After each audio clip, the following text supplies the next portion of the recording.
While the mutants of Krakoa defended their island home from attack, what became of Icarus and the rest of the Rebel Eternals? Well, let's hop into the pages of Axe. Death to the Mutants issue number 1, a brand new 3-part tie-in miniseries from Kieran Gillen, and find out what happens next together, shall we? Alrighty then, so you might be wondering to yourself, what exactly is this brand new miniseries and how does it tie into the events of Judgment Day? Well, the short answer is it's basically the next part of Gillen's own Eternal series. So if you didn't read any of that, chances are you're probably going to be really lost on what was happening here. Also, just to really throw another wrench at you, this story you're reading now takes place before, during, and after the events of Judgment Day number 2. As things get rolling proper, Ajax returns to Lemuria, the ancient home of the Deviants, where Ajax and the rest of the Rebel Eternals are hiding out following the war with Thanos, and the rise of Droog to Eternal Prime. Ajax gets them all up to speed on everything that's been going on with their plan to build a brand new god, and how Cersei was briefly the prisoner of the Avengers but is now the new ally of the Avengers. They're going to need some genetic samples for Mr. Sinister to tinker around with, and they're also going to need Phastos there to help them, what with being the greatest Eternal Smith and all. Though that proves to be a bit of a problem, as Phastos is almost instantly suspicious of everything Ajax is doing, figuring that maybe this was her plan all along, build a new god who can free them from the Eternal Principles. Wouldn't that just give her everything she's ever wanted? Then again, Phastos is probably on edge, what with the fact that Eternals betray each other all the time and it was his turn not that long ago. After much goading, he eventually agrees and the group decides to split up so they can cover more ground, with Icarus and the others leading a expedition into the deepest, darkest, most profane depths of Lemuria, the place wherein the second host first fell. Of course, they just can't go down there because they want to. They have to get the go-ahead from Crow, the leader of the Deviants, who has kinda had an on-again, off-again, tenuous friendship with the Eternals. He knows that these ones aren't exactly there to fight him right now, but there's literally hundreds of thousands of years of bad blood between the two people, and this place especially brings up a lot of bad memories for him. As after their society was basically torn asunder by a falling Celestial, it was at that point the Deviants knew that their gods never truly loved them and that their existence would always be a cursed one. Again, I feel like a lot of this character stuff hits a lot harder if you actually were reading Gillen's Eternals. If not, it may all come off as just a bunch of gibberish to you. Now, thanks to some great technology offered by the holy people in the party, Icarus and the others are actually able to see what are essentially deviant ghosts out to kill them. They manage to power on through and get exactly what they need for the brand new God project. What are they going to do with their time next? Well, they're going to try and take the fight to Droog more directly. They actually ask Crow if him and the Deviants want to help them out in this glorious battle, but he ultimately ends up turning them down, saying that he can't bring his people to battle, they have to want to go themselves. Which, if you ask me, feels like one big old signpost right here that by the end of this story, the good Eternals and the Deviants will eventually end up joining forces to fight a greater threat. Now, what's Droog doing while all of this is going on? Well, he's back in Olympia patting himself on the back for a job well done. The Hex, those giant Eternal robots, are currently assaulting Krakoa, and he thinks it's only a matter of time before he wins a decisive victory over these dirty mutants. I mean, those dirty Deviants. I mean, whatever he's calling them to justify his unjust rule this week. Big Monster Smash isn't exactly the greatest military ploy ever, but one idea Droog had that I have to admit is actually pretty clever is how he chose to deal with Professor X and the island's amazing psychics. You see, Droog got Zurus to get Xavier and the others to fight them on the astral plane in one giant psychic duel. The mutants may be more powerful psychics, but Eternals don't have to fear dying or their bodies giving out under all the psychic pressure, so essentially they can just keep them busy for as long as they need to for the war to be over. The machine that is Earth, that once again is back doing narration duty, even breaks it down in a fun video game analogy. Mutants may do more raw damage, but Eternals have more health points overall. Now, where normally Icarus is shown to not be all that smart, he takes Crow's advice and decides to deal with this Droog problem in a much more stealthy sort of way by making use of Gilgamesh's stealth suit tech. They sneak inside one of the armory buildings and do a brief battle who can create a 6-headed energy hydra. Ultimately, though, their plot is not to be seen, instead to make it so that the Hex can't draw power from this facility and the likes of Magik and Laura Wolverine can sneak on in to wreck up up the place. So if you're one of those people saying, geez, the mutant sure did have an easy time defeating those giant Hex robots, well, the answer is they had help because Icarus and the other good Eternals were doing stuff behind enemy lines. Icarus even figures out what's best to do with Zumos. You'll remember that at the beginning of the Karen Gillan series, Icarus and the others had discovered that Eternals only have their eternal life because every time they die, a human dies to help balance things out, which means the good Eternals don't want to kill any more of their own if it means another group out there would suffer. So instead, Icarus just gives Zumos a finger lobotomy, meaning that he's forced to withdraw from the psychic duel, and Xavier and the other psychic mutants are able to gain more ground and help out with the larger war effort. So yeah, it looks like the good guys have scored a pretty damn decisive victory in this battle right now. Droog is shown to be the ineffective leader that everyone knew he was. Krakoa is safe and the new Celestial God project is nearing its completion. Droog takes all this in stride, figuring, well,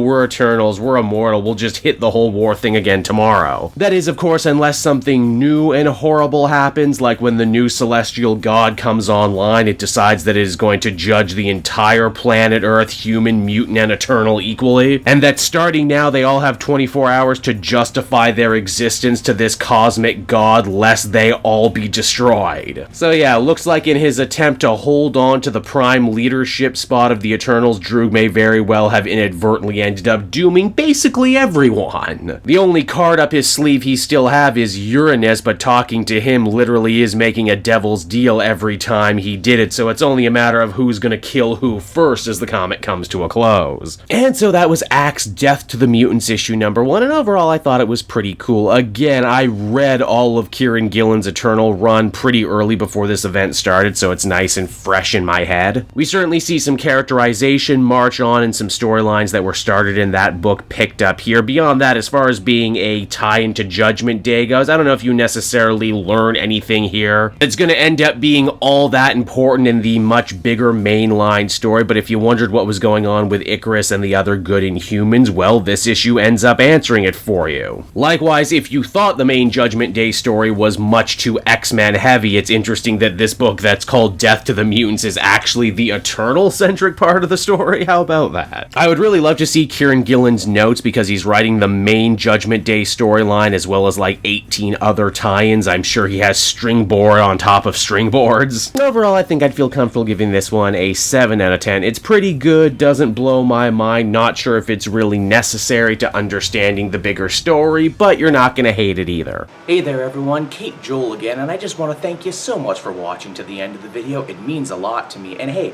if you enjoyed the book I covered in this issue and want some comics of your own, might I recommend Book Depository? It's my #1 place for shopping for comic book trades. You get a great price, and if you use my link down in the description, you'll actually be helping me out at the same time. You get something, I get something, everybody wins, right? So until next time everyone, I've been Joel, and I will see you in the next video. Bye-bye.